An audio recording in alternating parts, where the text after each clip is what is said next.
Hey friends, if you want to watch super hit movie Bad Boys Ride or Die in English, then you must like this video if you are visiting our channel for the first time. Don't forget to subscribe to our channel, friends. In today's video, the movie we are going to talk about is called Bad Boys Ride or Die. We will talk about what this movie is and where you can watch it all. The interesting facts about this movie in today's video. I'm going to tell you. I am also going to give you all the information on which H platform or on which satellite channel you will get to watch this movie. Also, we will talk in detail about the technical department, music department, pre-production, filming, post-production, budget, box office, collection of this film. We will also talk about the story of this film, and I will also give you a small review of the story of this film. Apart from this, we will discuss about the facts of this film's storyline, star cast, actors, performance in the film, and which character has played which role. That's why I request you, friends, to watch this video till the end, so let's start.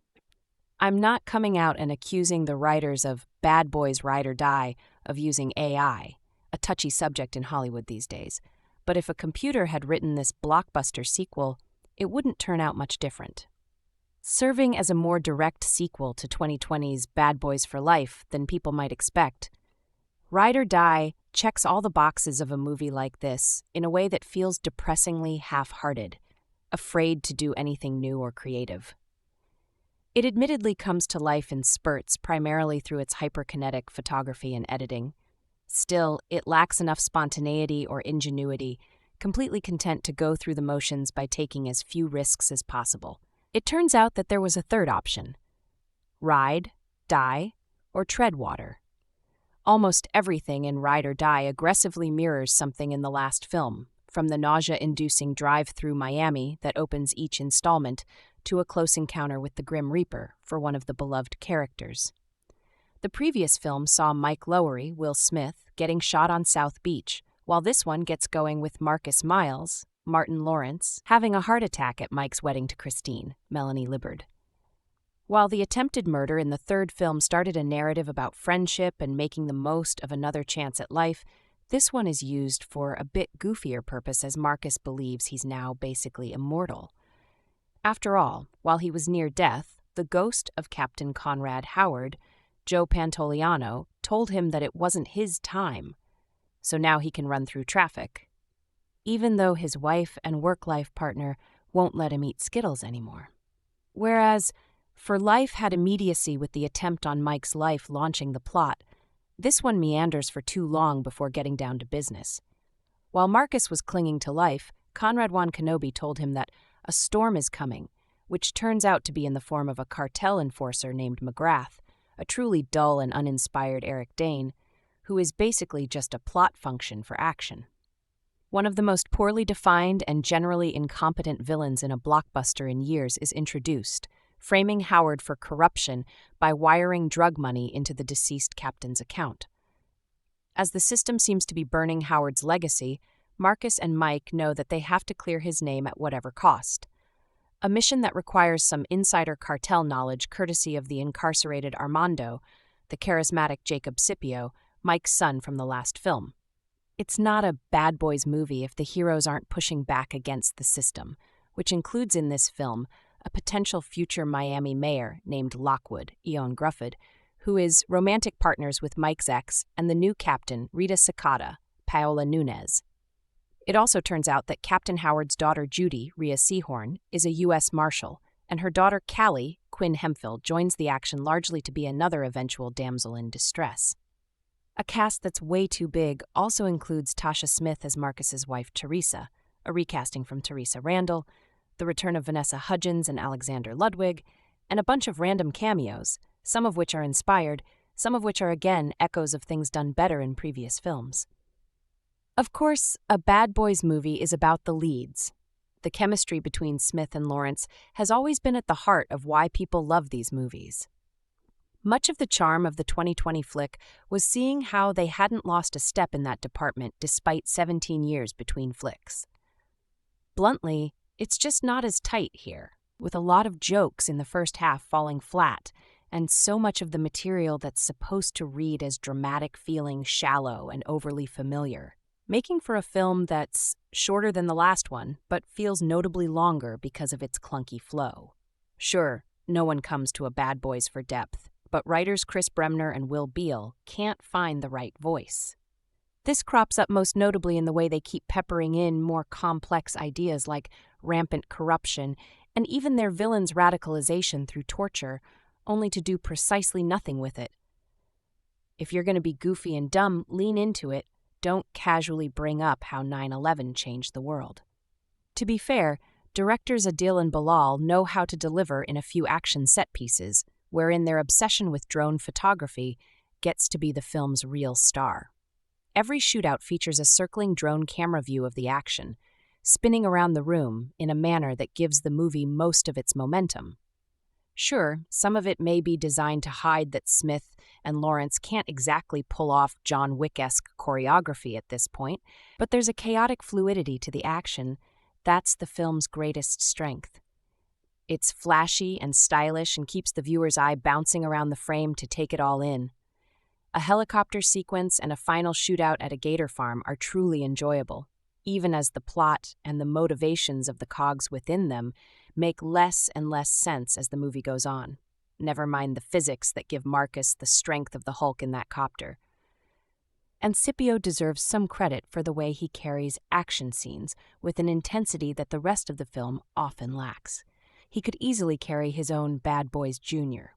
Bad Boys for Life had the element of surprise, a much-delayed sequel that blended nostalgia and modern action filmmaking techniques to satisfy viewers just before the pandemic. It's understandable why the team behind Ride or Die chose to run it back again, instead of taking risks and building on what worked about that comeback with something new. Financially understandable doesn't make it good. Even AI can tell you that. Bad Boys? Ride or Die is a 2024 American buddy cop action comedy film starring Will Smith and Martin Lawrence. The fourth installment of the Bad Boys film series, and the sequel to Bad Boys for Life 2020, it was directed by Adil and Bilall and written by Chris Bremner and Beall. Joe Pantoliano, Vanessa Hudgens, Alexander Ludwig, Paola Nunez, Jacob Scipio, John Sally, and DJ Khaled reprise their roles from previous installments. Tasha Smith joins the cast as Teresa Burnett, replacing Teresa Randall, who played the character in the first 3 films.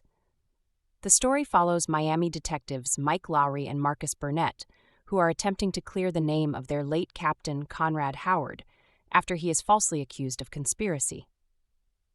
Following the opening weekend box office success of Bad Boys for Life, Sony announced plans for a 4th Bad Boys installment, with Bremner returning to write the script. However, in April 2022, production for the film was reportedly halted due to the incident with Smith slapping Chris Rock at the 2022 Academy Awards ceremony and the subsequent investigation.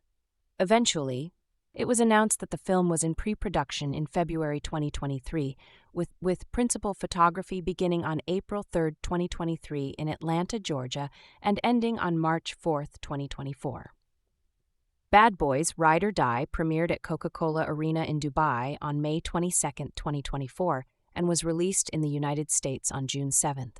The film grossed $404 million worldwide against a production budget of $100 million and received mixed to positive reviews from critics and audiences alike.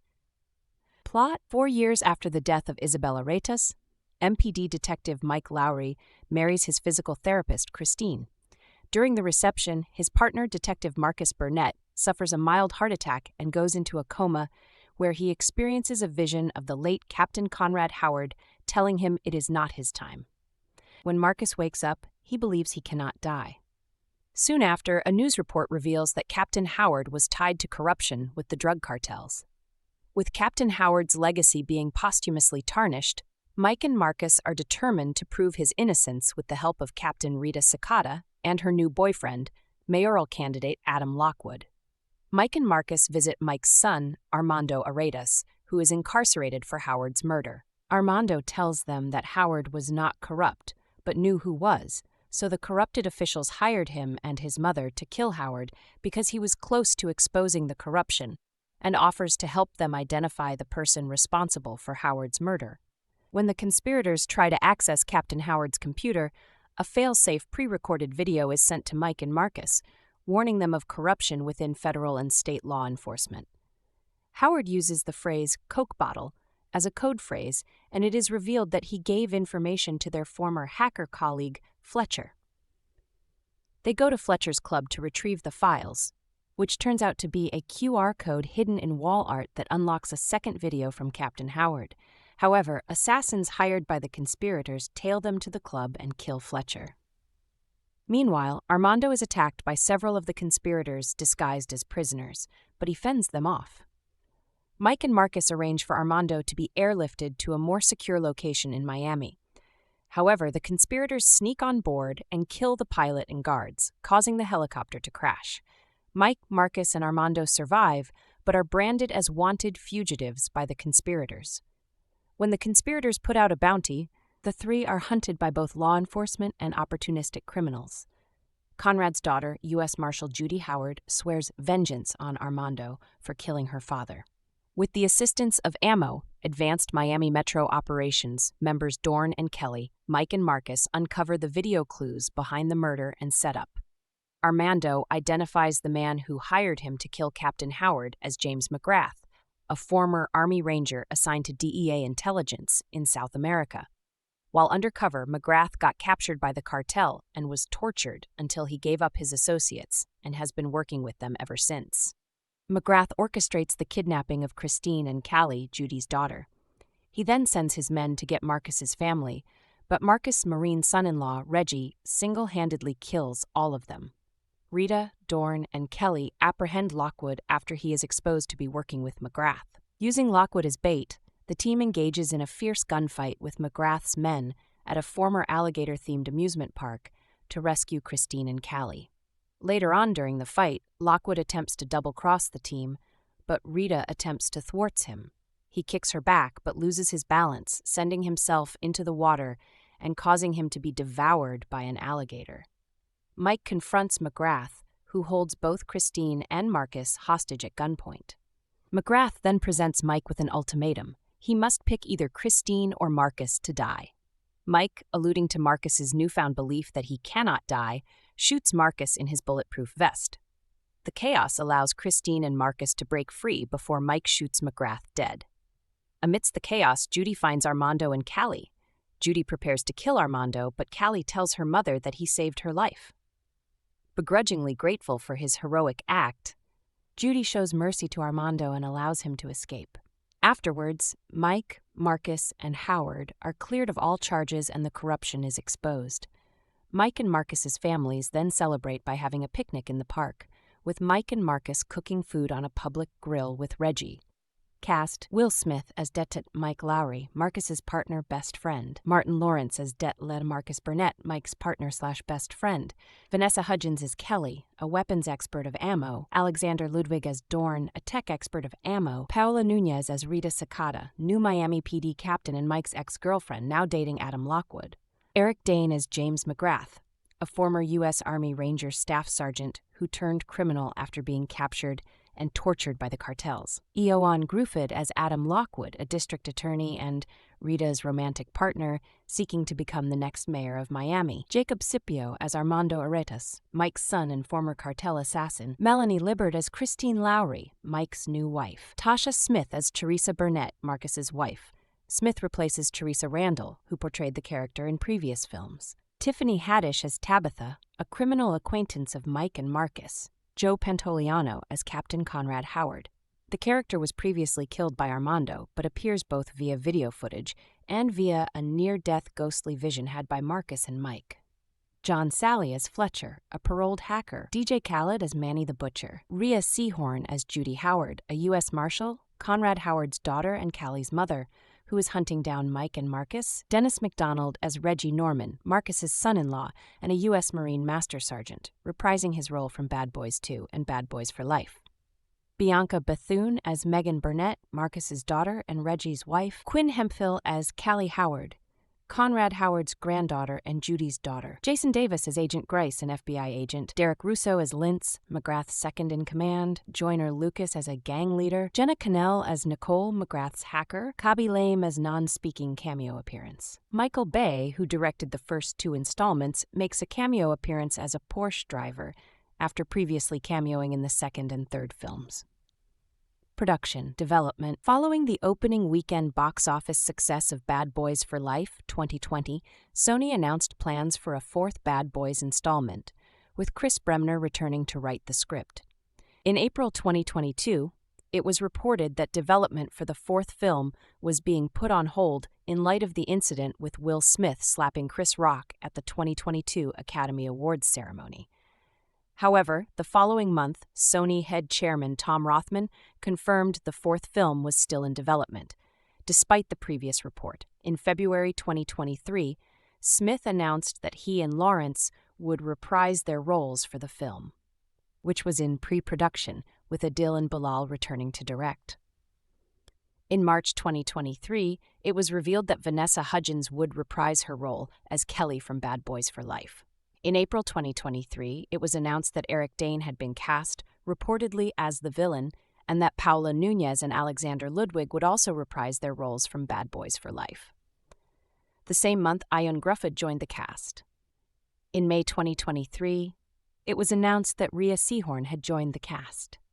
Bad Boys Ride or Die was originally the working title by co-director Adil El Arbi, before it was confirmed in early 2024. Despite his character's death early on in the previous film, Joe Pantoliano returned as Captain Conrad Howard, thanks to Will Smith insisting on bringing him back to the writers, with producer Doug Belgrad contacting Pantoliano to reprise the role, even though Smith haven't kept him informed about his plans for Howard. Filming. Principal photography began on April 3, 2023, in Atlanta, Georgia, and Miami, Florida. On May 22, 2023, TMZ released behind-the-scenes clips of Will Smith and Martin Lawrence filming scenes of the movie in Atlanta. Filming was suspended in July due to the 2023 SAG-AFTRA strike. In March 2024, it was revealed that Jacob Scipio would reprise his role as Armando Aretas from the previous film. Filming wrapped on March 4th. Post-production. Asaf Eisenberg and Dan Lebenthal served as editors on the film. Lauren Balfe, who composed Bad Boys for Life, has returned to compose the 4th film. Sony Classical has released the soundtrack, coinciding with the film's release date. Music. Main article, Bad Boys Ride or Die soundtrack. The soundtrack for the film was released by Epic Records on June 7, 2024, featuring its lead single Black Eyed Peas and El Alfa's Tonight, featuring Becky G. Several artists were also featured on it, including Sean Paul, Flo Milli, Baya, Mike Towers, Shensia, and Jid, among others. Marketing. The first trailer of the film was released on March 26, 2024. The final trailer for the film was released on May 16th. On May 28th, Jimmy Butler of the Miami Heat and Lionel Messi of Inter Miami featured in another trailer. Release theatrical. The world premiere of Bad Boys Ride or Die was held at Coca-Cola Arena in Dubai, United Arab Emirates, on May 22, 2024. And it was released in the United States on June 7, 2024. It was originally scheduled to be released on May 24, 2019, but it was moved up to July 3, 2019 before being pulled from the schedule. In July 2023, it was announced that the film would be released on June 14, 2024. In February 2024, the release date was moved up a week to June 7th. Home media. Sony Pictures Home Entertainment announced that Bad Boys Ride or Die was released on digital HD and platforms on July 23, 2024, and released on Ultra HD Blu-ray, and DVD on September 24, 2024. It includes a blooper reel, deleted scenes, and a brand new after-credits scene. Reception. Box office. Bad Boys Ride or Die grossed $193.6 million in the United States and Canada and $210.1 million in other territories, for a worldwide total of $403.7 million. In the United States and Canada, Ride or Die was released alongside The Watchers and was initially projected to gross around $40 million from 3,850 theaters in its opening weekend. After making $21 million on its first day, including $5.88 million from Thursday night previews, weekend estimates were raised to $52 million. It went on to debut to $56.5 million, topping the box office. 72% of opening weekend tickets were sold day of, while 50% of the audience was under 35, with 44% being Black, 26% Hispanic and Latino, 18% Caucasian, and 12% Asian American other. In its sophomore weekend, the film made $33.7 million, an amazing drop of just 40%, the best of the series, finishing in second behind newcomer Inside Out 2. Critical response? On the review aggregator website Rotten Tomatoes, 65% of 249 critics' reviews are positive, with an average rating of 6.0/10. The website's consensus reads, Will Smith and Martin Lawrence remain good company even when Bad Boys strains to up the ante, proving there's still life left in this high-octane franchise. Metacritic, which uses a weighted average, assigned the film a score of 54 out of 100, based on 50 critics, indicating mixed or average reviews. Audiences polled by CinemaScore gave the film an average grade of A on an A+ to F scale, making the film the first installment in the series not to earn an A. Post-Track reported a 90% overall positive score, with 84% saying they would definitely recommend it. The BBC was more mixed, stating, Critics are sometimes told that we shouldn't analyze Hollywood blockbusters, we should just switch off our brains and enjoy them. Well, not many films are as dependent on our brains being on standby as Bad Boys Ride or Die. The plot is nonsensical, the grenade-dodging stunts are even more nonsensical, and the internal logic is non-existent. The assertion that Marcus has to avoid stressful situations after his heart attack is forgotten within 30 seconds, but the film is fun enough in its chaotic, grungy, rough and ready way.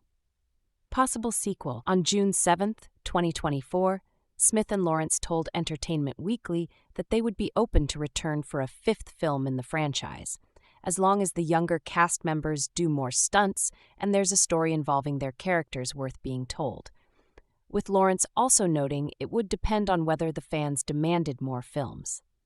On June 11, 2024, producer Jerry Bruckheimer noted that there had been discussions for a fifth Bad Boys film, but they are primarily waiting to see how Bad Boys Ride or Die performs at the box office. Bad Boys Ride or Die, Will Smith and Martin Lawrence's fourth Bad Boys movie, is coming soon to streaming on Netflix. Directed by Bad Boys for Life 2020, filmmakers Adil El-Arbi and Bilall, Bad Boys Ride or Die was released in theaters on June 7th and became a blockbuster hit during its run on the big screen over the summer.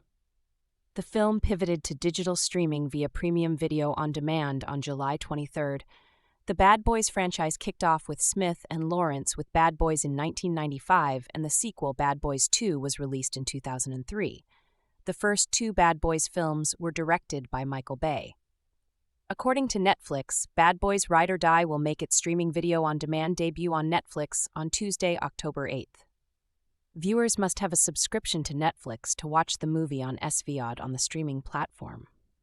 Bad Boys Ride or Die is now streaming on Netflix after shattering a big Rotten Tomatoes record for the action franchise. The latest Bad Boys movie reunites Will Smith and Martin Lawrence as Miami cops Mike and Marcus, who are forced to go on the run when they are framed by corrupt forces within their department. The series has come a long way since 1995, with the original film being a modest budget affair that made Smith a movie star and launched the career of a certain director called Michael Bay. Maybe the most remarkable thing about Bad Boys Ride or Die is that, even after 4 movies, the series still feels fresh. There's nothing jaded or cynical about it, and it's clear everyone involved is having the best time.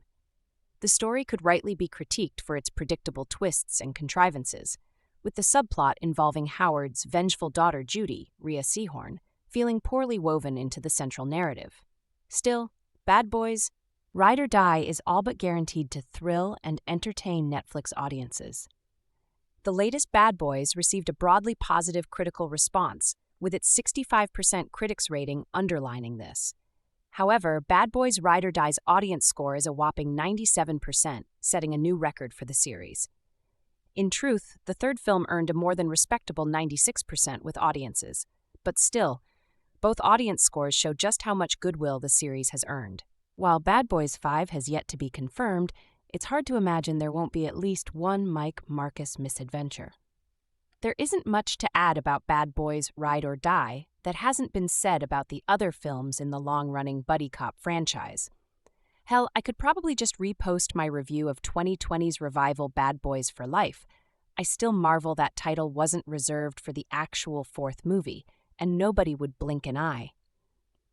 But this one is interesting for the fact that it nearly didn't happen and was delayed significantly when Will Smith decided to lay the smackdown on Chris Rock, thus becoming untouchable for a while in Hollywood. But the film is here in all of its formulaic blockbuster glory. Martin Lawrence is happy to get another paycheck and a dash of relevance again, and Smith, well, are we sure he didn't write the script with his own fragile public image in mind? I say that because Smith's super cop, Mike Lowery, is given an utterly ridiculous, humanizing trait: panic attacks that emerge out of nowhere when convenient to the plot. Even worse, there's a moment in the film that actually recalls Smith's infamous slap, a tone-deaf scene that probably should have been left on the cutting room floor. Otherwise, it's business as usual for Bad Boys Ride or Die, an entertaining, over-the-top mishmash of explosions, gunfire, and heart attack humor. Mike has finally settled down, gotten married to the beautiful physical therapist Christine, Melanie Libbard, and now all he has to do is keep his buddy and partner Marcus from eating himself to death. Lawrence's Marcus, after an embarrassing toast at Mike's wedding, suffers a heart attack and is put on a strict no-salt, no-sugar diet, which provides the vast bulk of the action comedy's humor as he woofs down convenience store hot dogs, Skittles, and has a near-orgasmic experience under a soda waterfall. This stuff is corny, but still engaging because Smith and Lawrence are both funny guys, and have embodied these characters for nearly 30 years. They know them inside and out, even when they are being more ridiculous than usual. Did I mention that Marcus believes he's invulnerable because he had a Black Panther-esque vision of the late Captain Howard, Joe Pantoliano, telling him he can't die? The convoluted plot actually picks up from Howard's assassination in the last movie and tacks on a vast conspiracy involving something? I think drugs? A cartel led by that Grey's Anatomy dude Eric Dane posthumously sets up Howard as a corrupt cop. Well, Mike and Marcus aren't letting it go down like that. Also involved is Mike's estranged narco son, Armando, the man who actually killed Howard. And because he's in the mix, so is Howard's daughter, U.S. Marshall Judy Howard, Rhea Seehorn, who both wants to clear her father's name and get vengeance on Armando, making things awkward as Mike tries to protect his boy, even fleeing with him when they become fugitives from the law. While Mike and Marcus must be nearing retirement age at this point, the Bad Boys franchise continues to grow around them, resembling a Fast and Furious-style family ensemble. This is not a coincidence, I'm sure. Numerous characters return from past films, including Vanessa Hudgens and Alexander Ludwig as Ammo members Kelly and Dorn, plus Mike's ex-turned-police captain Rita Sakata, Paola Nunez, along with Tiffany Haddish, DJ Khaled, and more who are known to these Miami streets. And then there's a kick-ass spotlight moment for Marcus's son-in-law and U.S. Marine Reggie McDonald, Dennis Green. The character has always been background, but now it's like he's being set up for a much bigger part in future movies. Returning directors Adil El Arbi and Bilall Fallah continue to carry the torch passed to them by Michael Bay. Pretty sure it's an exploding torch that will go up like a fireball. These two have been the perfect stewards of these movies, delivering the unbridled violence and comic spectacles that fans are eager for. While Bad Boys Ride or Die is less insane in some respects, Arbi and Fallah push things further in other ways, like a weird video game-style first-person shooter sequence during the film's biggest action set piece. The action sequences are splashily implausible and executed with scant regard for the risk of collateral damage. And if it's not entirely brain-dead, let's just say that this is not a mentally taxing viewing experience either. And if the bullets mainly find their targets, the jokes do not. The comic chemistry between Smith and Lawrence, at least as important to the appeal of the original films as the flashy cars and body count, now feels labored and stale. Bad Boys, Ride or Die. Is it just me, or does it feel like there's a missing film in this franchise? To me, it feels like the franchise has been original film in the 90s, a surprisingly improved sequel in the mid-2000s, a more serious and mature entry from roughly 2010 or so, A We're Back fourth movie, then a fifth We're Old Now entry. But nope, there was no 2010s entry. That genuinely surprises me. And not just because I assumed the 2021 was called Bad Boys for Life only so they could get a 4 in the poster somewhere. None of that was relevant at all. I'm just saying it to demonstrate how, despite having now seen all of them, I don't particularly have warm feelings toward this franchise. I don't dislike them and will never turn them off if they're on, but I will never go out of my way to watch them. More importantly, I could never speak about anything from these movies with any passion. I never really think of this franchise unless I'm watching them or someone talks to me about them, which makes reviewing it a bit difficult. Bad Boys Ride or Die, or B-Rod pronounced exactly how you expect it to be, doesn't change that. It's the most stylistic of them by a long shot, with some actual visual creativity displayed. There were inklings of that in the third one, but Adil and Bilall really let their creative flair flow in this, usually to its advantage. Usually. There are moments where it's ugly as fuck in terms of shot composition. Not every shot has to be creative and visually impressive. Sometimes a standard shot or transition is acceptable. Yes, there are times when you want cinematic deliciousness, but sometimes you just want a simple toast. Rod has far too many moments where it takes a simple toast and over-eggs it like a generic hotel breakfast joke.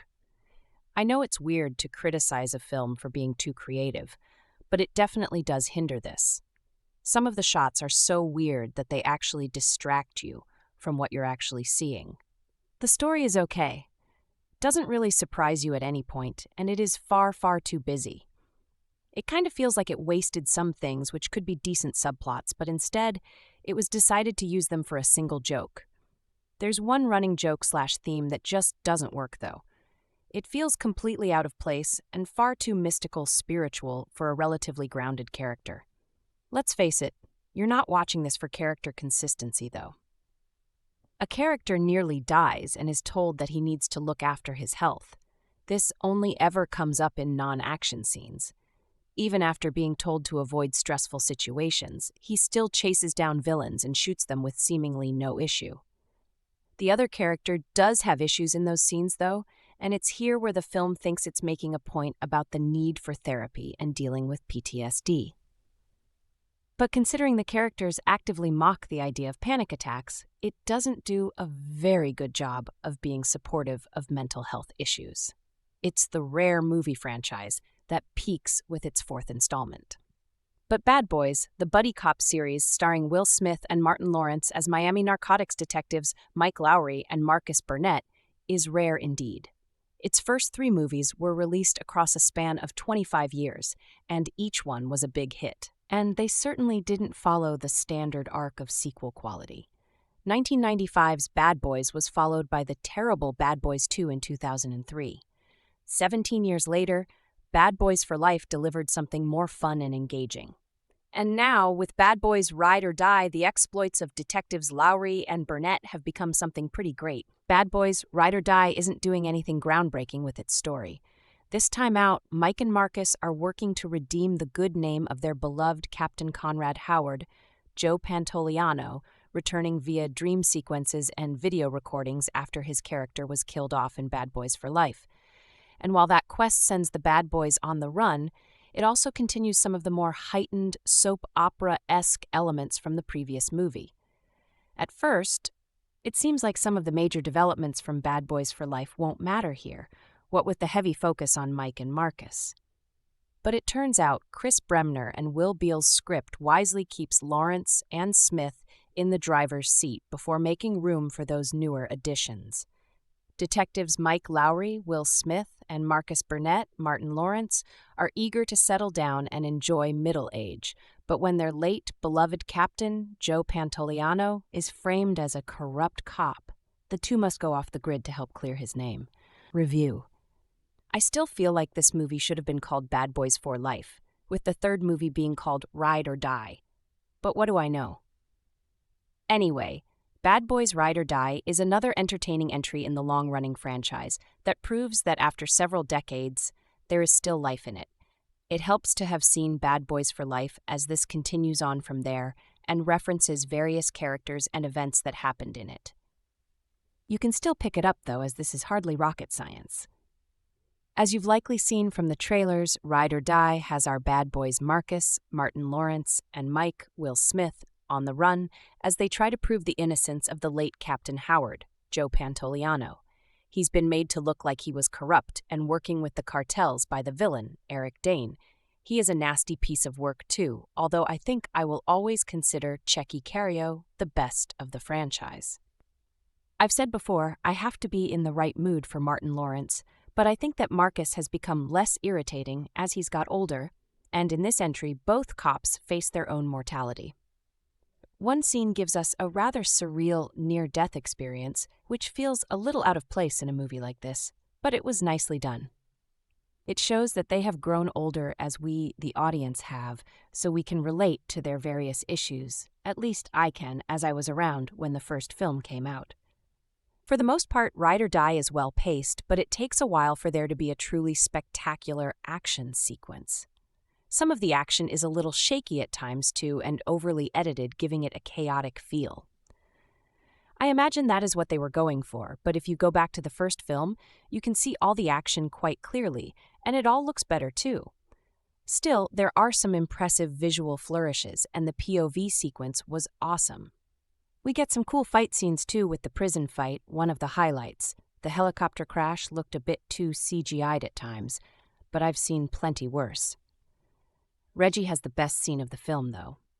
There was a particularly obnoxious couple sitting behind us in the theater, where they had to laugh loudly at scenes which were quite funny, but didn't require that sort of reaction. They would scream and shout, "Oh no," a few times, too, where we couldn't hear some of the dialogue. It didn't matter, though, as the script wasn't the greatest, with only a few genuine laugh-out-loud moments. Even then, I don't laugh out loud because I'm a miserable bastard. Lorne Balfe once again shines with his music score, keeping the main Bad Boys theme from the first film and giving it a modern upgrade. It's predictable stuff, and you can tell the various twists early on in the film, so there aren't any big surprises. Overall, Bad Boys Ride or Die has several impressive action scenes, and our two leads are as appealing as ever. It's nice to see them growing older and going through health issues, making them feel like real people. The finale is truly spectacular, and there are several innovative sequences which were great to watch on a big screen. If you like the other Bad Boys movies, then you'll have a fun time here, as this movie just wants to entertain, and that's exactly what it does. After Adil and Bilall took over the Bad Boys franchise from Michael Bay with Bad Boys for Life, which in retrospect should have been the title for this entry, perhaps there's a new energy brought on forth compared to Bay's bombastic spectacle and focus on explosions. With how they've reinvigorated both Will Smith and Martin Lawrence after years of not having made another Bad Boys movie prior to Bad Boys for Life, it's easy to say that they might be the right people to match the energy that Michael Bay would have brought on. But they're not interested in recreating Bay's mania as much as they are doing their own thing with these movies, which might very well be what helps make it so distinctive. Following the events of Bad Boys for Life, Ride or Die starts out with both Mike Lowrey, Will Smith, having turned over a new leaf from his womanizing days, now getting married to his personal therapist, Christine, Melanie Libbard. But even then, heading to his wedding is no breeze when he's taking his partner and best friend Marcus Burnett, Martin Lawrence, along for the ride. Everything seems to be in order, until their late former Captain Howard, Joe Pantoliano, is accused of corruption. Knowing that Howard would never take on such an opportunity, the two set out to clear his name, only to find themselves on a more dangerous journey that effectively renders them fugitives. There's not really all too much about Bad Boys that would propel this series into anything revelatory, although perhaps it stands out from most buddy cop movies of the time just by virtue of how Michael Bay's aggressive style and juvenile humor makes it so distinct. It's taken to a whole other extreme in Bad Boys 2, where it amps up the tastelessness to an extreme degree, but not without at least feeling like an assault on the senses or even your own tastes.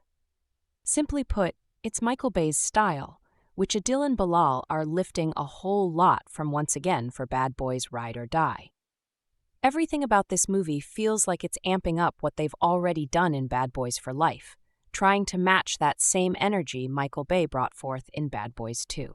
And for a little under 2 hours, Bad Boys Ride or Die just keeps everything consistently entertaining too. Of course, it's always fun watching Mike and Marcus banter off one another because of the chemistry that Will Smith and Martin Lawrence share with one another, but it's also great seeing that Reggie, a fan-favorite character from his first appearance in Bad Boys 2, gets his time to shine in a standout scene. It's funny in all the right spots, but pulse-pounding in the same sense too. For Adil and Bilall are just having fun with all their resources to create something that looks great to our eyes. It all hits a peak within its climax, which is one inventive set piece after another. Even then, it never lets down from there onward.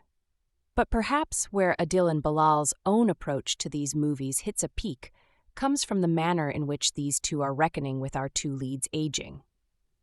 Even then, when you know exactly what Michael Bay's movies had aimed for, it feels almost jarring to see within this context, but they know just how to make it work. There are many moments in Bad Boys Ride or Die that carry on this idea as they've introduced it in Bad Boys for Life, but it also seems to come at odds with the juvenile humor that this series is built on too.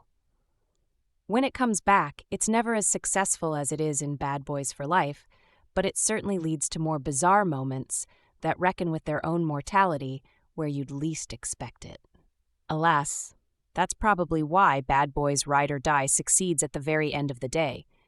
It's about as manic as you'd hope a movie like this could be, even though those chaotic heights of Michael Bay's Bad Boys 2 are unmatched.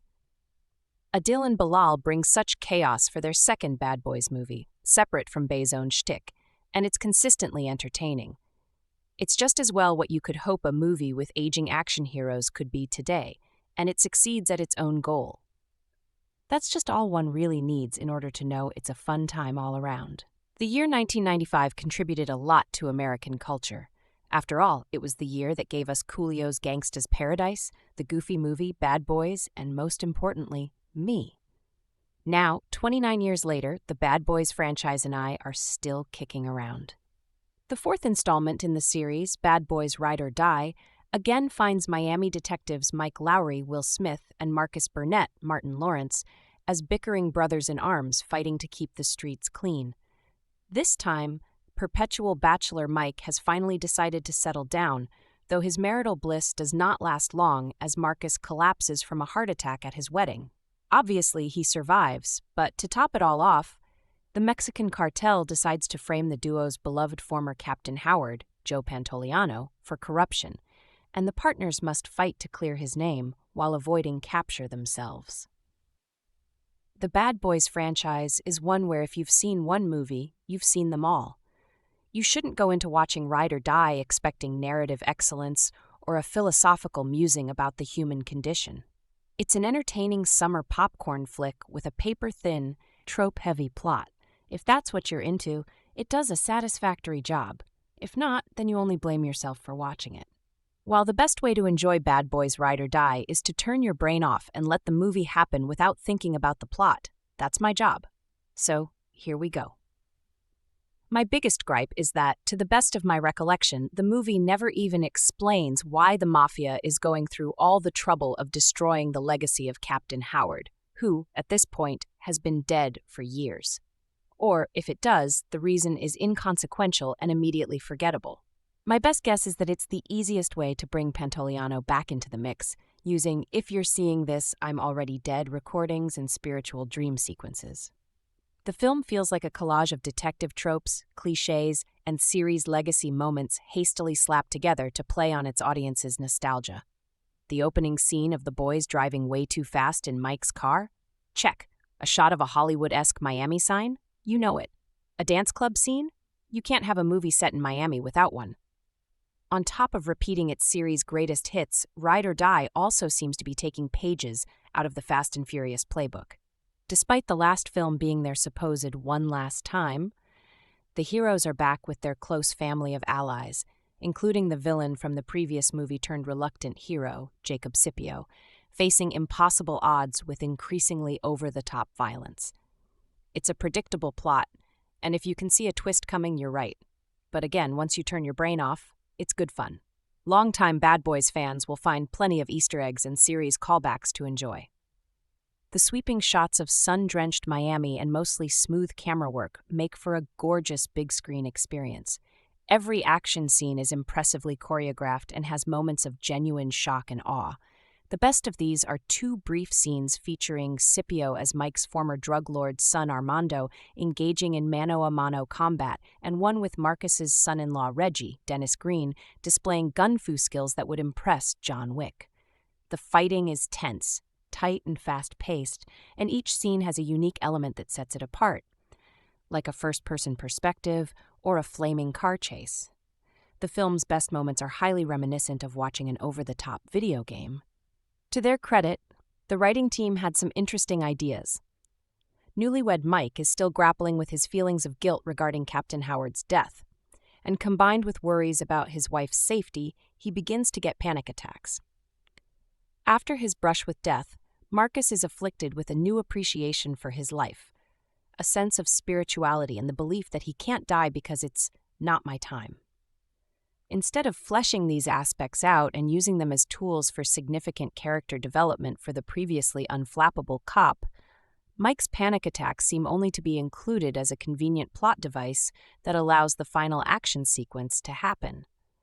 Marcus is once again an overplayed joke, and much of his second chance at life is spent on a cartoonish obsession with junk food.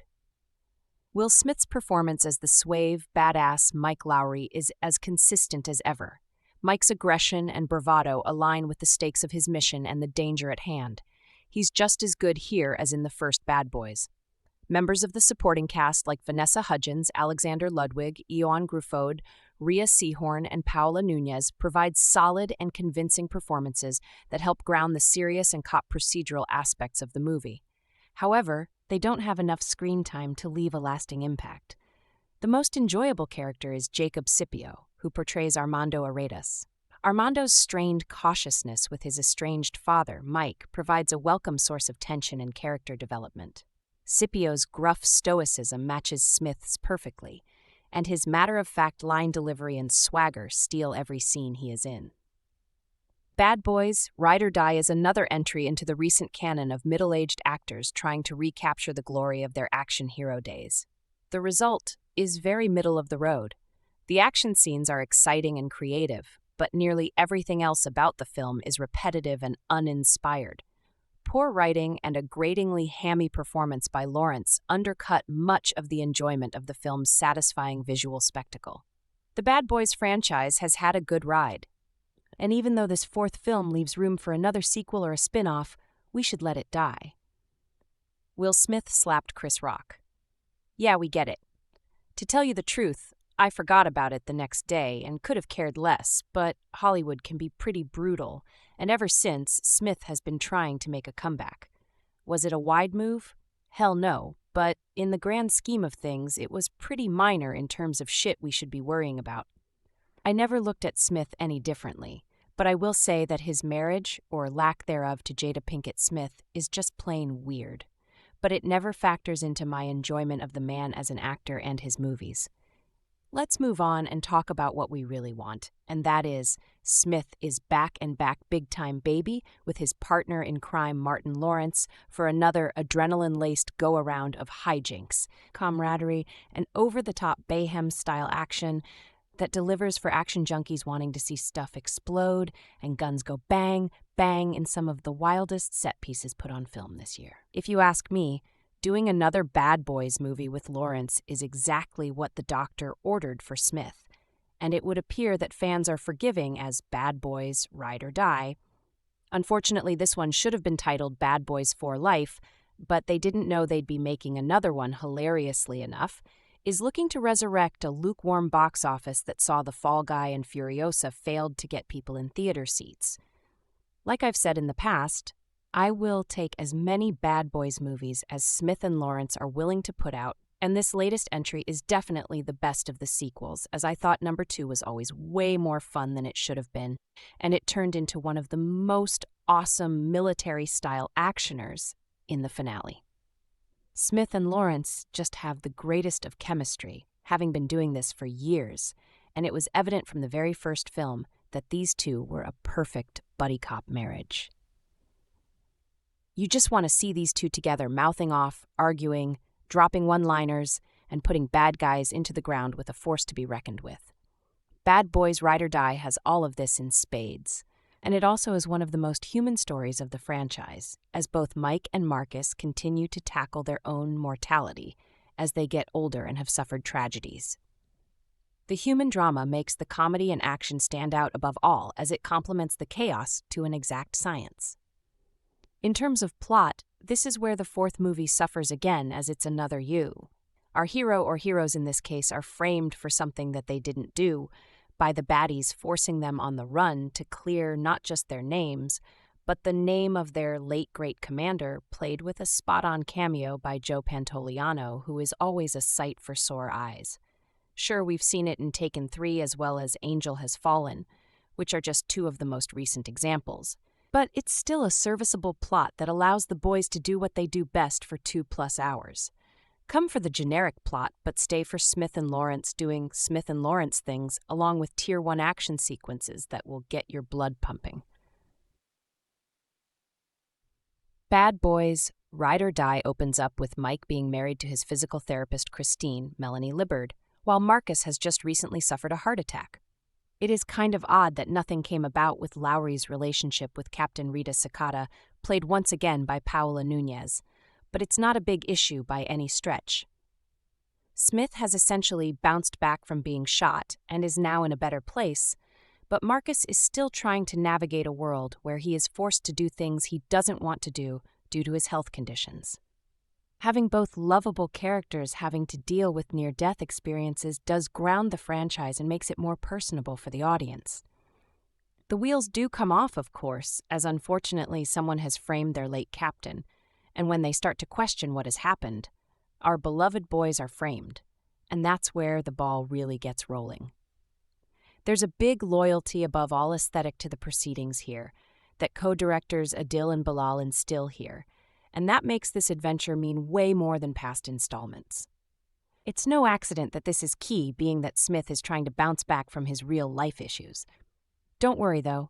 There's still enough gunplay, throwdowns, vulgar humor, and bombastic set pieces to make all happy. At the heart of all this trouble for the boys is Eric Dane, who plays a former DEA agent turned cartel guy named Banker.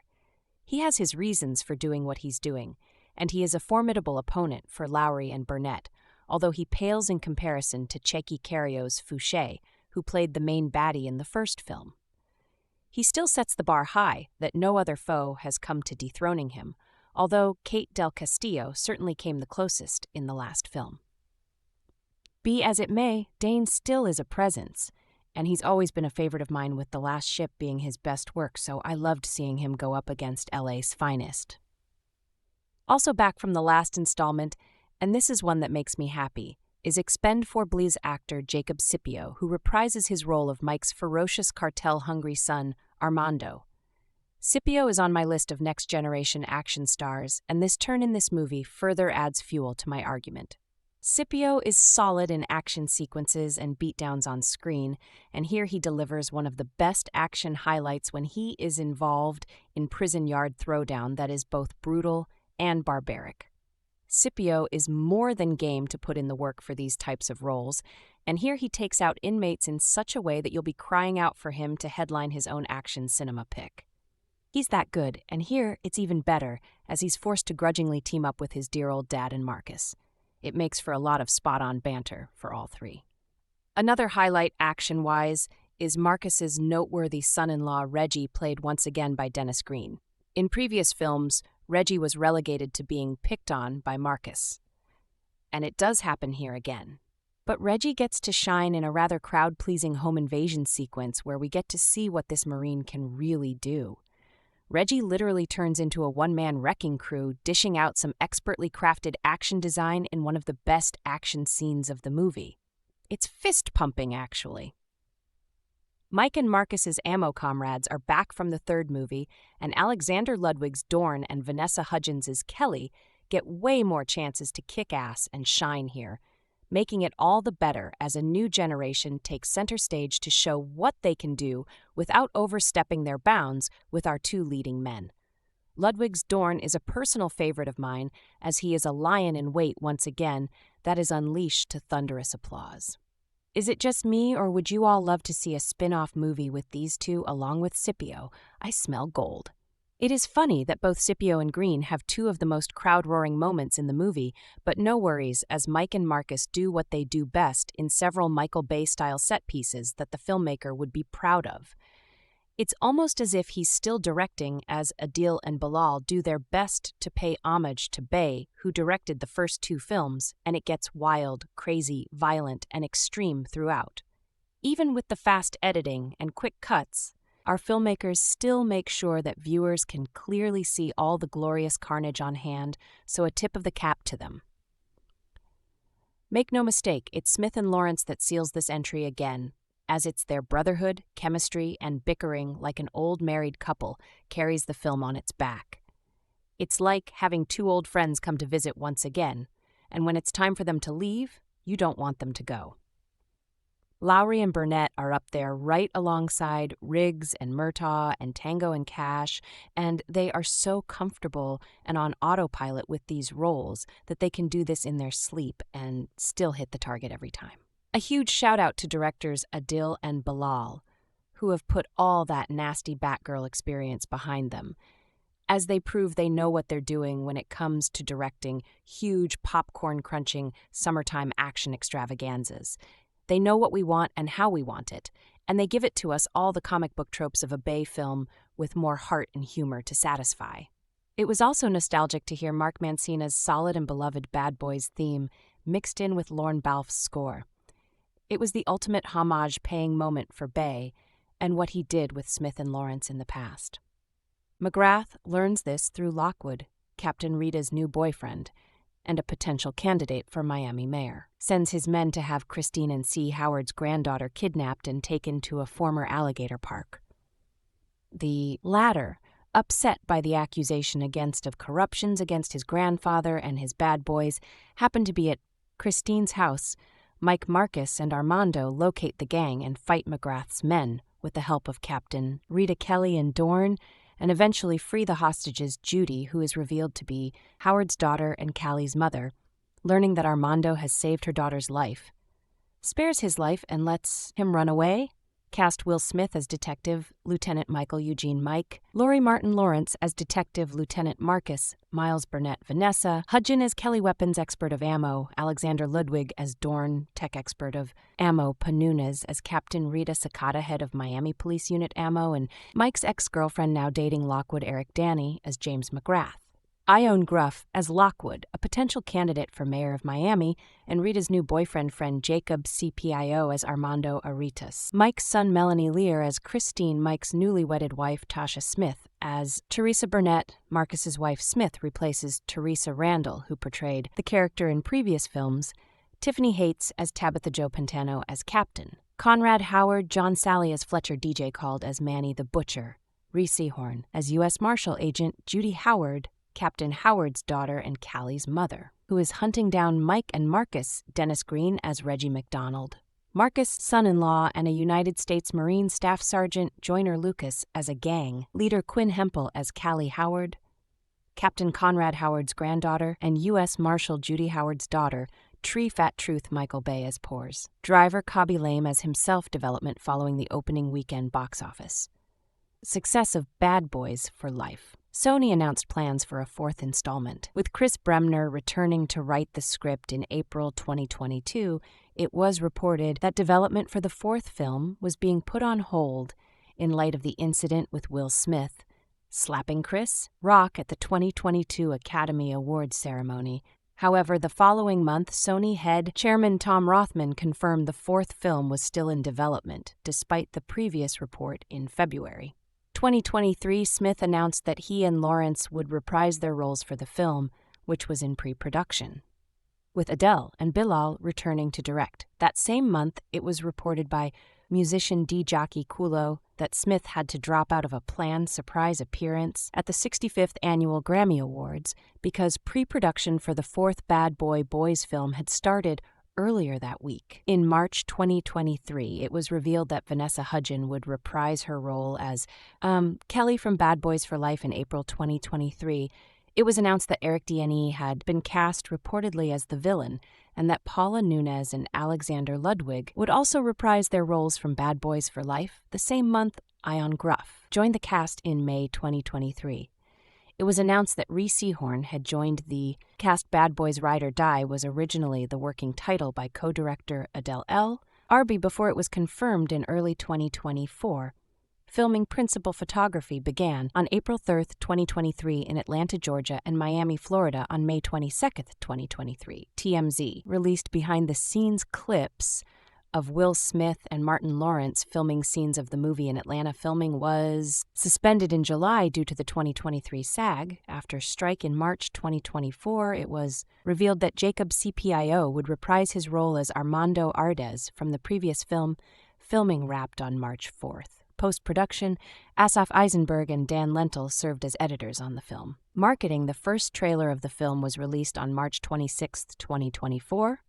The final trailer for the film was released on May 16th. On May 28th, Jimmy Butler of the Miami Lake Heat and Lionel Messi of Inter Miami featured in another trailer released. The world premiere of Bad Boys Ride or Die was held at Coca-Cola Arena in Dubai, United Arab Emirates on May 22, 2024. And it was released in the United States on June 7, 2024. It was originally scheduled to be released on July 3, 2019, but was moved up to May 24, 2019, before being pulled from the schedule in July 2023. It was announced that the film would be released on June 14, 2024, in February 2024. The release date was moved up to its current date. Box office in the United States and Canada. Bad Boys Ride or Die will be released alongside The Watchers and is projected to gross around $140 million from 4,000 theaters. In its opening weekend critical response on the review aggregator website Rotten Tomatoes, 69% of 98 critics' reviews are positive with an average rating of 61/10. The website's consensus reads, Will Smith and Martin Lawrence remain good company even when Bad Boys strains to up the ante, proving there's still life left. In this high-octane franchise, Metacritic, which uses a weighted average, assigns the film a score of 55 out of 100 based on 40 critics, indicating mixed or average reviews. The Independent found the film nihilistic, maximalist fun. Variety, too, was positive about the production, and notably certain scenes. There's a hypnotic shootout aboard a military helicopter, a crowd-pleasing encounter at an NRA encampment, a rollicking finale at a Florida theme park abandoned by everyone but its crocodiles, making yesterday's overcooked street-smart popcorn seem tastier today than it has any right to be. The BBC was more mixed, stating, critics are sometimes told that we shouldn't analyze Hollywood blockbusters, we should just switch off our brains and enjoy them. Well, not many films are as dependent on our brains. Being on standby as Bad Boys Ride or Die, the plot is nonsensical, the grenade dodging stunts are even more nonsensical, and the internal logic is non-existent. The assertion that Marcus has to avoid stressful situations after his heart attack is forgotten within 30 seconds. But the film is fun enough in its chaotic, grungy, rough-and-ready way. Bad Boys Ride or Die movie review. I'm not coming out and accusing the writers of Bad Boys Ride or Die of using AI, a touchy subject in Hollywood these days. But if a computer had written this blockbuster sequel, it wouldn't turn out much different, serving as a more direct sequel to 2020's Bad Boys for Life than people might expect. Ride or Die checks all the boxes of a movie like this in a way that feels depressingly half-hearted, afraid to do anything new or creative. It admittedly comes to life in spurts, primarily through its hyperkinetic photography and editing. Still, it lacks enough spontaneity or ingenuity, completely content to go through the motions by taking as few risks as possible. It turns out that there was a third option: Ride, Die, or Tread Water. Almost everything in Ride or Die aggressively mirrors something in the last film from the nausea-inducing drive through Miami that opens each installment to a close encounter with the Grim Reaper. For one of the beloved characters, The previous film saw Mike Lowry, Will Smith getting shot on South Beach, while this one gets going with Marcus Smiles, Martin Lawrence having a heart attack at Mike's wedding to Christine Melanie Lear, while the attempted murder in the third film started a narrative about friendship and making the most of another chance at vetted life. This one is used for a bit goofier purpose, as Marcus believes he's now basically immortal after all. While he was near death, the ghost of Captain Conrad Howard, Joe Pantano, told him that it wasn't his time, so now he can run through traffic even though his wife and work-life partner won't let him eat Skittles anymore, whereas For Life had immediacy with the attempt on Mike's life launching the plot. This one meanders for too long before getting down to business while Marcus was clinging to life. Conrad Dwan Kenobi told him that a storm is coming, which turns out to be in the form of a cartel enforcer named McGrath, a truly dull and uninspired Eric D&E, who is basically just a plot function for action, one of the most poorly defined and generally incompetent villains in a blockbuster in years, is introduced framing Howard for corruption by wiring drug money into the deceased captain's account, as the system seems to be burning Howard's legacy. Marcus and Mike know that they have to clear his name at whatever cost, a mission that requires some insider cartel knowledge, courtesy of the incarcerated Armando, the charismatic Jacob CPIO Mike's son from the last film. It's not a bad boys movie if the hero aren't pushing back against the system, which includes in this film a potential future Miami mayor named Lockwood Ion. Gruff, who is romantic partners with Mike's ex and the new captain Rita Sakata, Paula Nunez.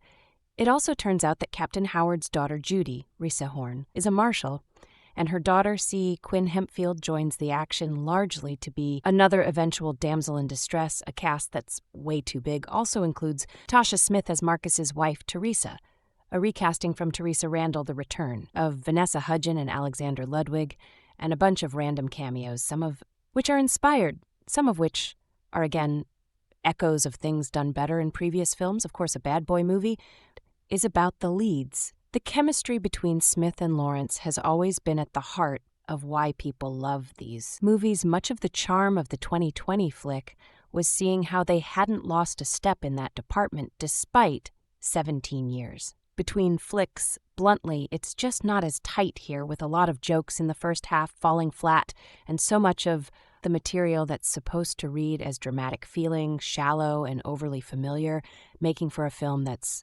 shorter than the last one, but feels notably longer because of its clunky flow. Sure, no one comes to a Bad Boys for death, but writers Chris Binner and Will Be can't find the right voice. This crops up, most notably in the way they keep pepper in more complex ideas like rampant corruption and even their villains. Radicalization through torture, only to do precisely nothing with it. If you're going to be goofy and dumb, lean into it. Don't casually bring up how 92011 changed the world. To be fair, directors, Adil and Bilall know how to deliver in a few action set pieces, wherein their obsession with drone photography gets to be the film's real star. Every shootout features a circling drone camera view of the action spinning around the room in a manner that gives the movie most of its momentum. Sure, some of it may be designed to hide that Smith and Lawrence can't exactly pull off John Wick's choreography at this point, but there's a chaotic fluidity to the action.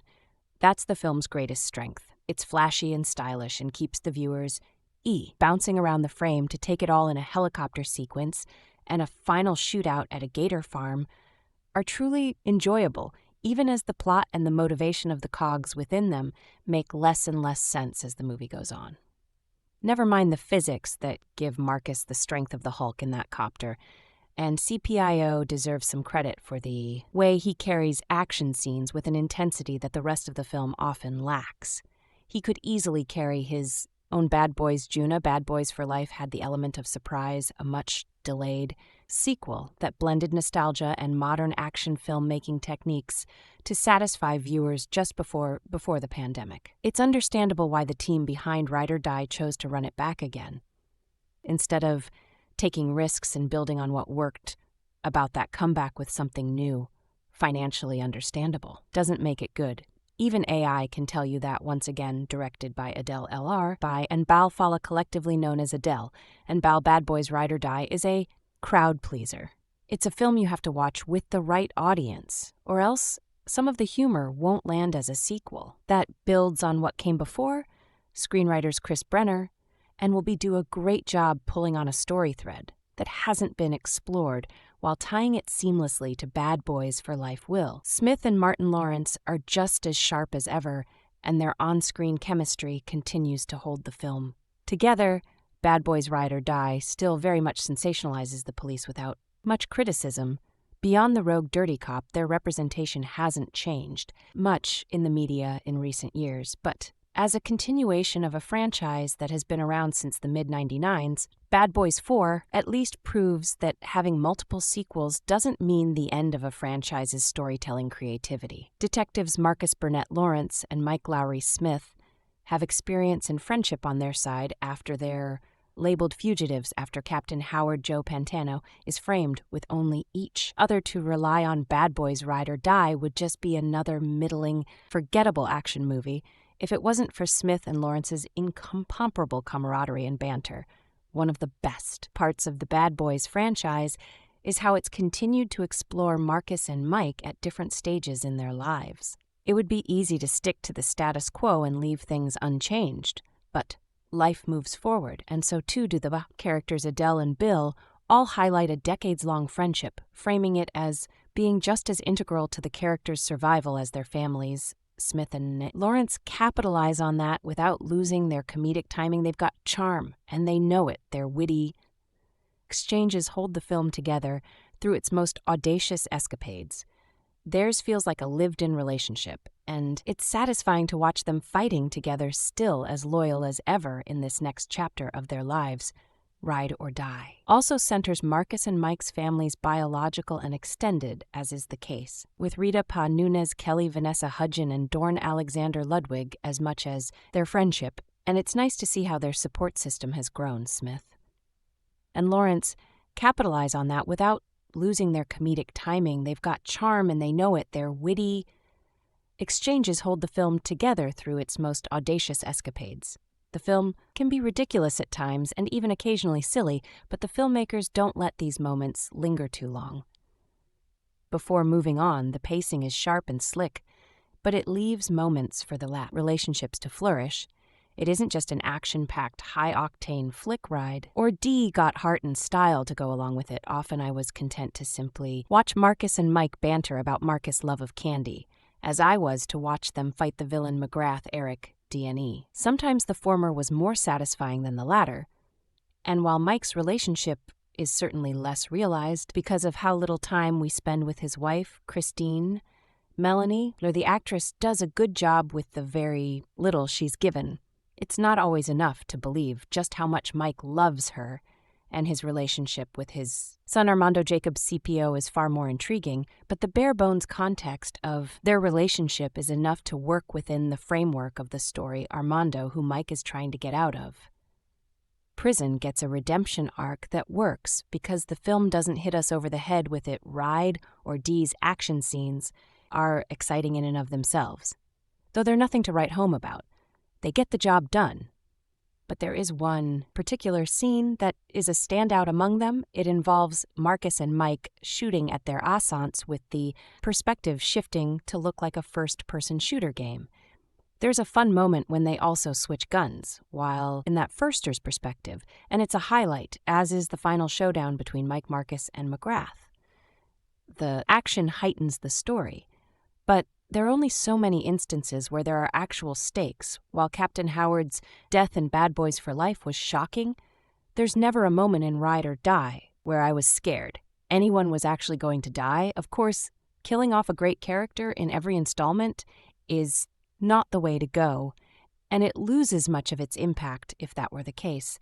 But a bit more close calls would have elevated the sense of danger the characters were clearly in throughout the film, and yet Bad Boys continues chugging along with Ride or Die. Watching the sequel reminded me a bit of the Fast and Furious franchise.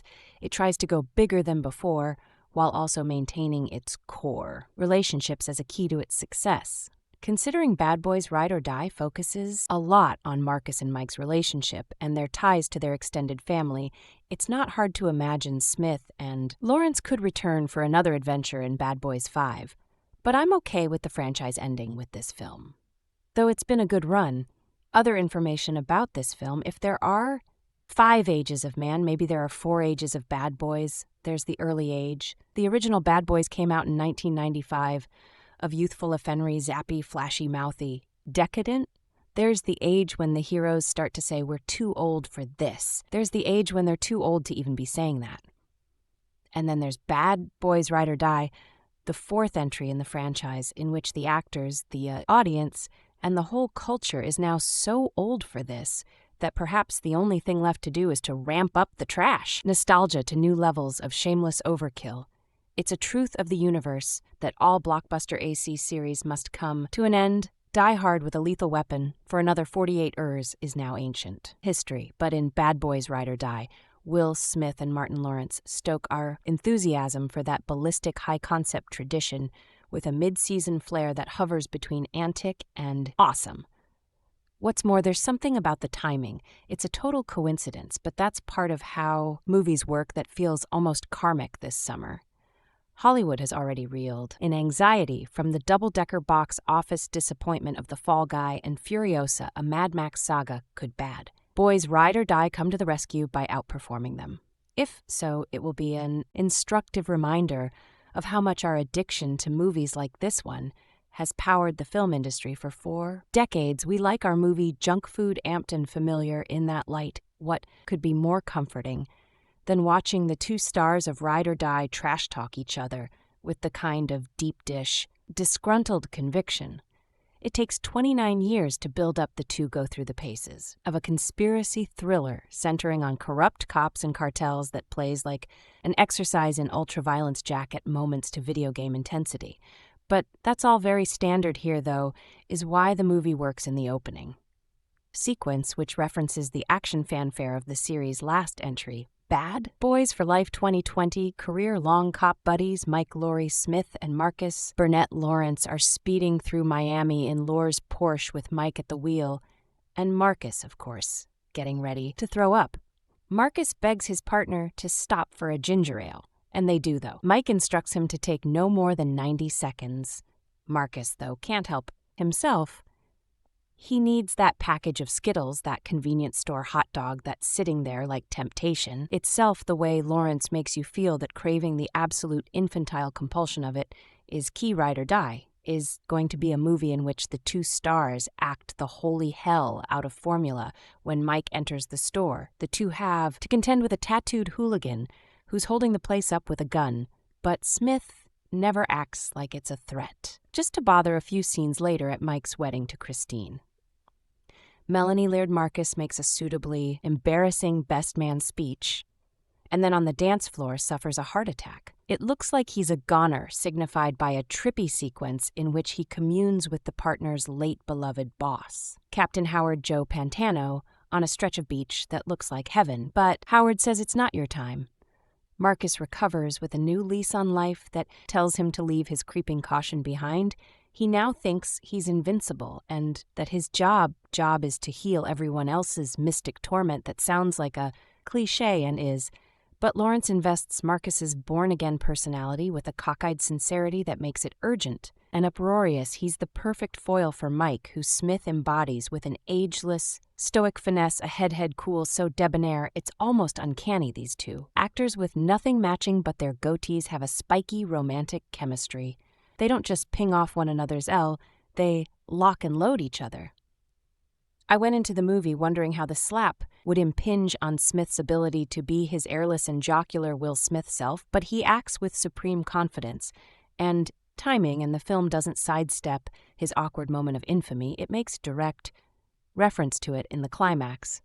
Smith gets repeatedly slapped by his partner, who keeps calling him bad boy, and the scene acts as a kind of pop exorcism. It's punishing Smith, making cruel fun of his transgression, and just maybe in the process allowing him to crawl out from under the image of it.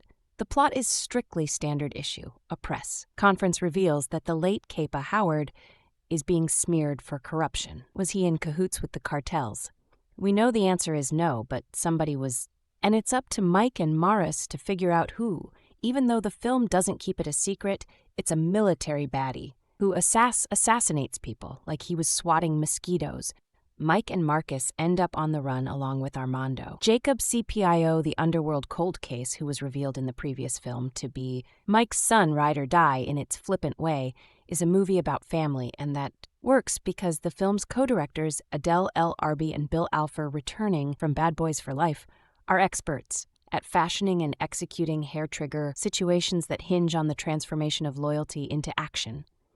There's a hypnotic shootout aboard a military helicopter, a crowd-pleasing encounter at an NRA encampment, a rollicking finale at a Florida theme park abandoned by everyone but its crocodiles, as well as attitude-drenched cameos from Tiffany Haddish, DJ Khaled, and Michael Bay. Mostly, though, there are Smith and Lawrence making yesterday's overcooked street-smart popcorn seem tastier today than it has any right to be. It's the rare movie franchise that peaks with its fourth installment.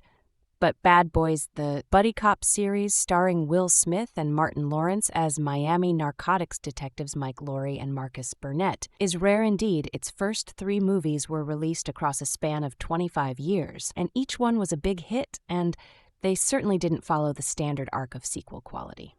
1995's Bad Boys was followed by the terrible Bad Boys, Roman II in 2317 years later.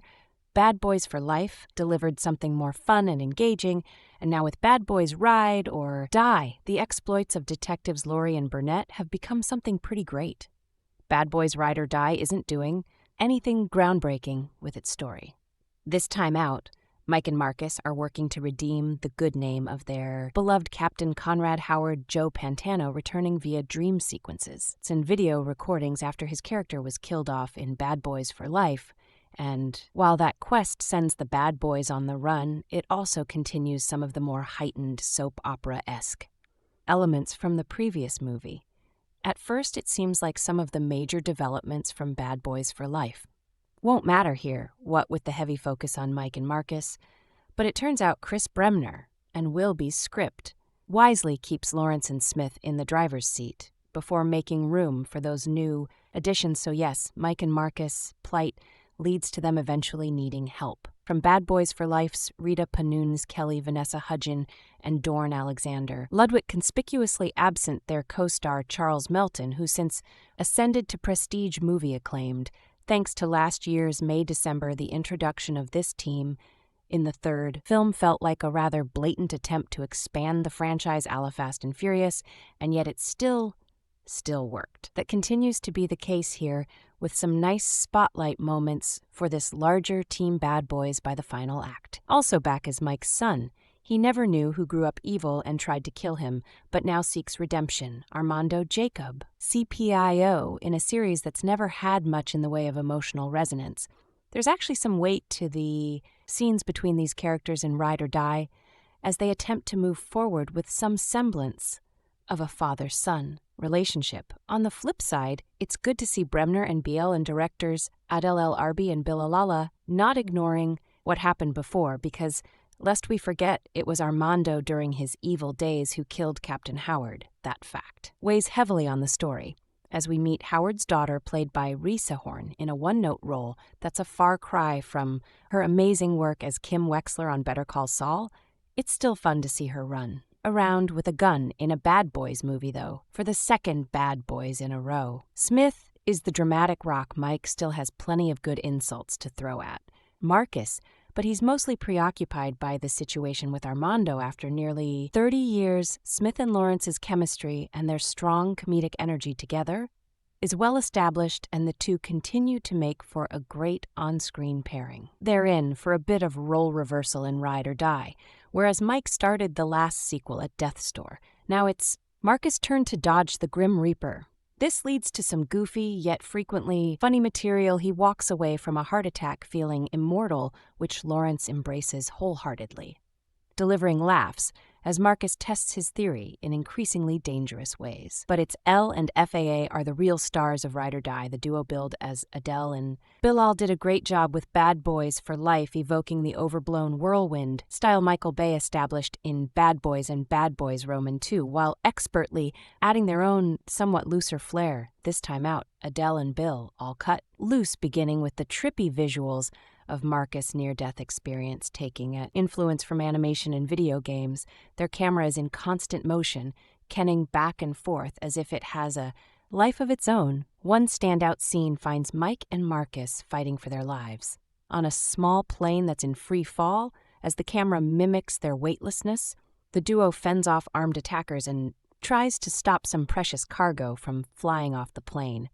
Another fight is shot from outside of the glass elevator. Where it takes place, the camera hurtling around as we watch the occupants inside battle and smash the glass up. It's sequences like these that make it all the more frustrating that we'll never see the Adil and Bilall directed Batgirl movie that Warner shelved in 2022. They're done with a ton of creativity and energy, never forgetting that Bad Boys is an action comedy series, so there's still plenty of humor in the midst of the mayhem. The directors spread the action wealth amongst their growing ensemble, giving Armando a terrific prison fight scene, and in one standout sequence allowing an established supporting character to show off, never be seen, and hilarious to behold.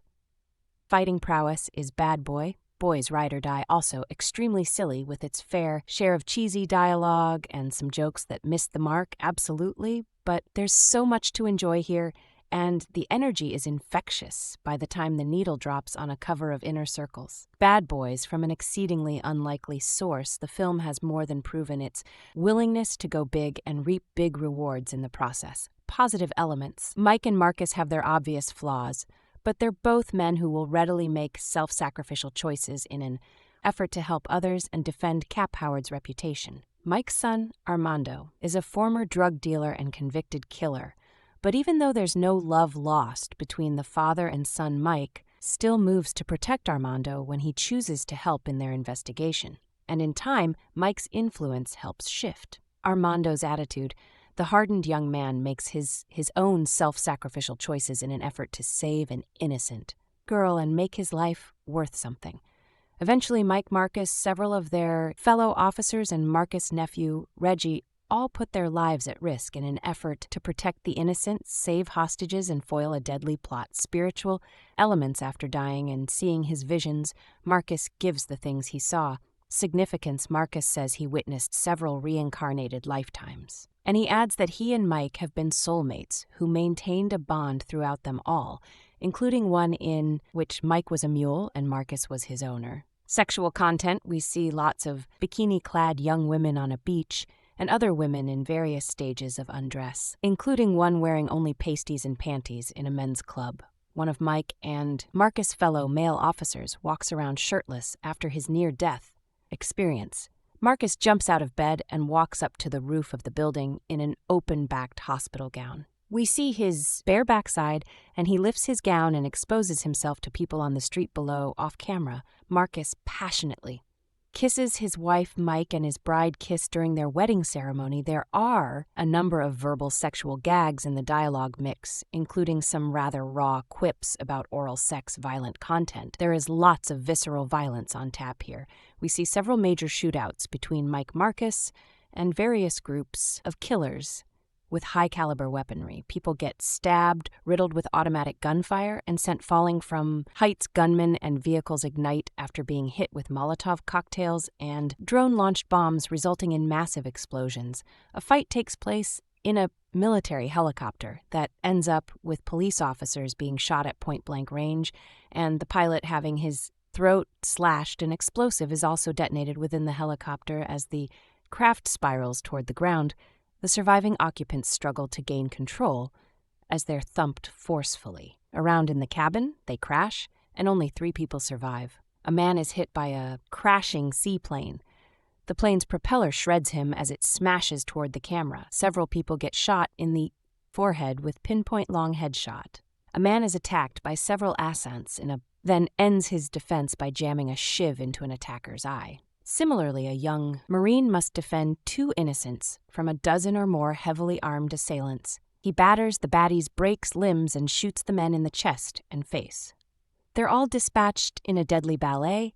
There are numerous one-on-one fights as well. Armando, for instance, faces off with a large man who slashes his arm and face with a blade and drives the weapon down into his shoulder as they batter one another. In the end, he survives. but is bleeding profusely from open wounds. Alligators attack humans in one case. Several beasts tear into a man that unfortunately falls into the water near them. A 16-teen alligator attacks a screaming man, and it's implied that the man is devoured. Several different women are manhandled about by male Essels, and in one case a woman is punched in the body and face and slammed headfirst into glass panes. A couple of guys, including Marcus, are shot while wearing bulletproof vests. We see several scenes of someone being tortured. In one instance, we see his fingernails being bloodily ripped off with a pair of pliers. Several people are murdered with up-close execution-style gunshots to the temple or chin. Marcus keels over with a heart attack. We see paramedics repeatedly attempting to shock him back to life. Crude or profane language. Profanities zip as quickly as ricocheting bullets in this script. The dialogue contains nearly 60 Ford-joined. By 45's words, 16 uses of A and a handful of uses each of the words H, B, C, H, D, N, and D, A. Bard, God's name, is misused 3 times in combination with the word DN there. Are numerous references to male and female body parts, drug and alcohol content. People drink champagne at a wedding. In a video recording, C. Howard mixes a cocktail of Pepto-Bismol and scotch and drinks it. One guy drinks a beer he pulls out of someone's refrigerator. Other negative elements. Mike and Marcus steal a change of clothes, and then they steal a truck. Both thefts are done while the two are on the run from police and well-armed killers. There are several jokes made here about racism. Conclusion. Bad Boys Ride or Die will likely resonate with longtime fans of this buddy cop franchise, which was relaunched back in 2020 after a 17-year hiatus. It's fueled with all the stuff they'll expect in these picks, from character-driven goofy humor to quick pace peel back the story, layers heroic action. Still fan for the series or not? It's a bumpy R-rated ride. This film is jam-packed with a bludgeoning onslaught, gauge, and explosively deadly violence that includes bloody kill shots and torture scenes. Family audiences, they should jump in their car and ride very far away. More details. Did Bad Boys Ride or Die just enter its later stage Fast and Furious period, when fast storytellers shot for the moon without grounded restraints? Directors Adil and Bilall don't literally shoot Mike, Laurie, and Marcus Burnett into space like F9, but there are enough extreme shenanigans to make you think Dom's crew is only a cargo plane. Skydive away, that's a compliment most of the time. Because who doesn't love when Fast 5 turned the corner for the better Bad Boys ride? Or Die is the flavor of fun-loving blockbuster entertainment that distracts you while eating an entire bucket of popcorn without knowing, with a sizzle real hotter than the Florida heat will. Smith and Martin Lawrence are back in the saddle as Miami detective lieutenants who love each other like smack-talking brothers. Laurie is reintroduced, disobeying traffic laws in another flashy sports car at illegal speeds, while Burnett's anxiety manifests as nausea but familiar introductions fade into rejuvenating shakeups. Smith's playboy gunman and Lawrence's Skittles munching partner find themselves fugitives after Captain Howard Joe Pantano is posthumously framed for criminal corruption. Only Laurie and Burnett can clear Howard's legacy, but they'll have to do so on the run from Miami PD, the FBI, and U.S. Marshals. Writers Chris Brewer and will be Evolve Bad Boys Ride or Die. Beyond another rehash of rebellious cop tropes and Burnett's retirement dreams, instead of maintaining Lore's bulletproof attitude and Burnett patented freakouts, they basically B-swap Smith's and Lawrence's roles. Neither Laurie nor Burnett are cemented in their buddy comedy character molds, which is a refreshing sentiment for films into a decade-spanning franchise. Bremer and Beall. Right away procedural stuffiness that comes along with any police thriller, taking dynamic swings that let Laurie battle his mental demons for once, or permit Burnett the freedom to go all-action Mike on heavily armed mercenaries. Bad Boys Ride or Die becomes a family affair, further paralleling Fast and Furious frameworks. Paula Nunes, Alexander Ludwig, and Vanessa Hudgens all return as their ammo operative allies, plus Jacob CPIO as Lore's converted cartel assassin, son Armando. Aretta, not to mention all of the actual family connections from prior installments. There's hardly enough screen time to flesh out meaningful arcs beyond what's already been introduced. Ludwig as the gentle therapy advocate, for example, especially with newcomers played by Ion, Gruff, and Reese Seahorn. The film has trouble differentiating between important characters and throwaways, which steals value away from those who could do with meteor arcs. Instead, the Rolodex of character inclusions keeps spinning, hence why Tiffany Haddish is tossed into a strip club or DJ called reappears. Bremner and Beall try to reckon with too much blowback in a single film. Fighting the weight of the franchise to this point, Lore still hasn't forgiven himself for Captain Howard's death. Burnett suffers a spiritual awakening complete with recurring reincarnation themes, and that's just the tip of the iceberg. There's so freaking much packed into Bad Boys Ride or Die that it's nearly impossible to handle every subplot eloquently. Someone like Captain Howard's daughter is left garage jeeping at emotional connections that never stick. The father's son talks the unexpected romances, the text messages from the grave. It's all overwhelming for an action franchise known for stylish shootouts and unrivaled sass on that level. Adil and Beall deliver the goods. They've perfected their Michael Bay impressions, injecting adrenalized energies, all a pain and gain into Bad Boys gunplay. Cinematographer Robre Havert captures the coolness overdrive of action sequences in neon rave meow. Wolf-like art galleries or abandoned alligator theme parks, explosions radiate. Heat off the screen, the camera whips from badass hero poses to first-person weapon modes with surprising crispness. And clean tracking uplifts sharp choreography as, let's say, Armando defends himself with makeshift gym equipment, weapons from tooled-up prisoners trying to off him during outdoor hours. Adil and Bilall have a blast playing around, found in a world where Dennis Green's all-grown-up Reggie McDonald proves himself to burn it by going brutally commando on home invaders, or Chekhov's 16 albino alligator gets the last laugh. That's what's important. After all, Bad Boys Ride or Die might explore too many plot lines or bolt between too many characters, but brains-free enjoyment reigns supreme. Adil and Bilall hardly lose tempo, speeding through storytelling filler toward the next bull. Stom, Smith, and Lawrence never stop cracking zingers, keeping us rooting for their eventual victory. Dance what works reminds us why we love going to the movies, and what doesn't shuffles out of frame before too much damage is done. Bad Boys Ride or Die swerves expectations and socks us with another worthy sequel, one that shouldn't work as well as it does. But hey, tell that to the big stupid grin on your face after the life movie is over. Last time on Bad Boys, Marcus Burnett. Martin Lawrence attempted to retire from the Miami PD, stepping away from the life of violence he shared with his partner, Mike Laurie Will Smith, for nearly 25 years, only to realize that retirement will never be possible. He is bound to Mike until the day they die, and the day they die will be the day they can no longer legally murder people. Side-by-side Bad Boys for life, the first of the now 4-deep franchise, not steered by Michael Bay, who appeared Stan Lee, like in all Bad Boys. Entries from that point forward continued in the time-honored tradition of its predecessors by bearing witness to Mike Lore's bloodthirstiness. No matter what, Mike's lust for annihilation persevered. Against all odds, this is the buddy cop dynamic this franchise has codified thus far. Marcus spends much of his character arc convincing Mike to tone down the body count, while Mike slowly comes to realize the consequences of a life set on all sides by the endless death.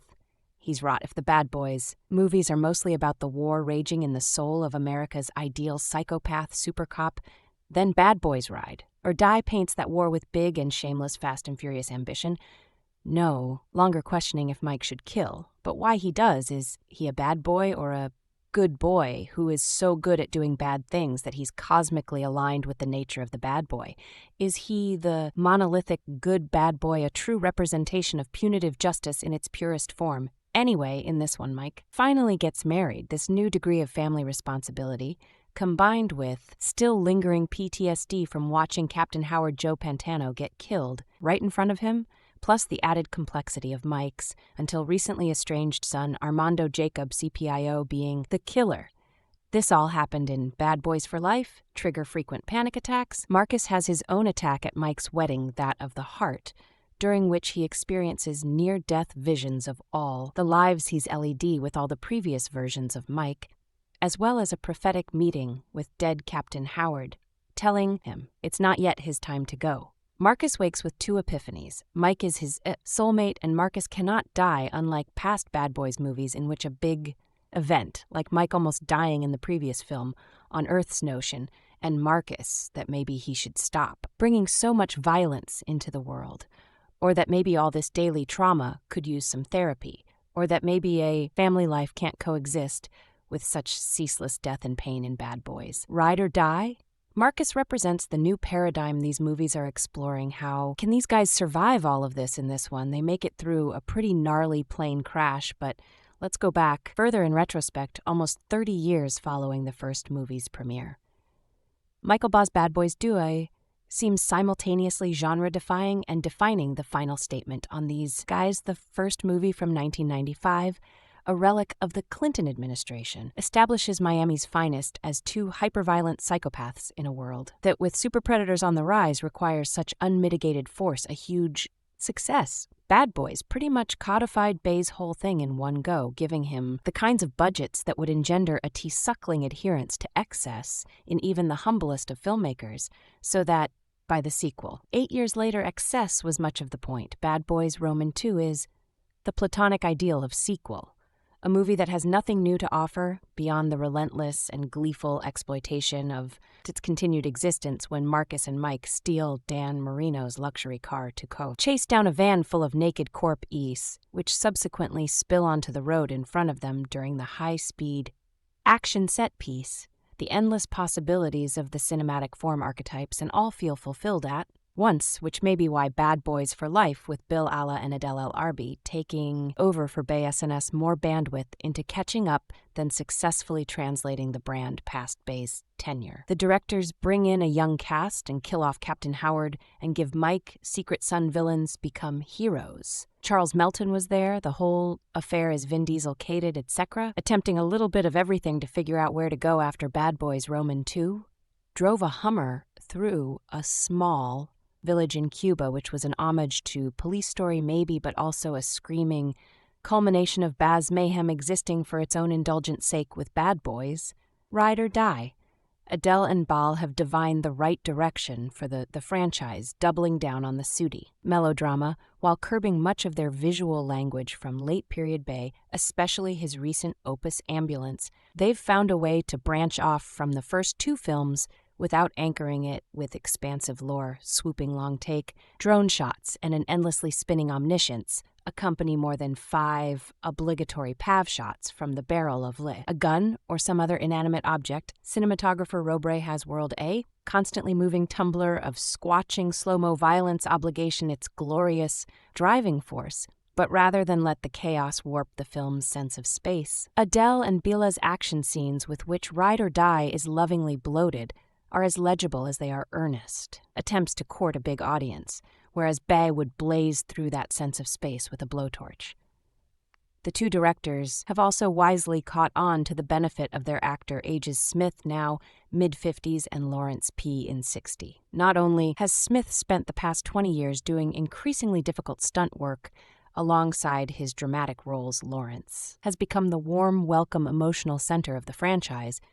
In fact, the true magic of this fourth installment is that somehow it has transformed Marcus Burnett, one of the most insufferable characters in late 90s action filmmaking, into a hilarious delight watching. Martin Lawrence, eyes the size of meatballs huck einate and holler through a murderous jelly-bean-fueled sugar bender, is a moment during which the full audience at my preview screening nearly stood and clapped. Maybe that's a lazy assessment. But whatever it takes to get people to go see a movie this weekend, there was electricity in the room. Bad Boys Ride or Die is a genuine crowd pleaser, just undeniably captivating. Funny and raging neon pink propaganda, it serves as both a fitting end to the franchise while leaving room to make one more. And if that happens, I will be seated. I will hope that Risehorn is actually given something to do. Next time, I will watch these men shoot drug dealers in the face forever. This film, directed by Adil and Bilall, written by Chris Bremner, Will Beall, based on characters by George Gallo, produced by Jerry Brammer, Will Smith, Chad Oman. Doug Belgrad, starring Will Smith, Martin Lawrence, Vanessa Hudgens, Alexander, Ludwig Paula Nunes, Eric Diany Ion Gruff, Reese Horn, Jacob CPIO, Melanie Leiber, Tasha Smith, Tiffany Hades, Joe Pantano. Cinematography, Robert Havert, edited by Asaf Eisenberg, Dan Lebentel. Music by Lauren Ball. Production companies, Columbia Pictures, De Simpson Jury Bromer Films, Westbrook Studios, 2 Entertainment distributed by Sony Pictures releasing. Release dates May 22nd, 224 in Coca-Cola Arena, June 7th, 224 in United States. Running time 115 minutes. Country United. States language English. Budget $1,100 million. So guys, this is the review of Bad Boys Ride or Die movie and some information about it. How do you like our today's video? Please let us know by commenting. And if you like this video, please like it.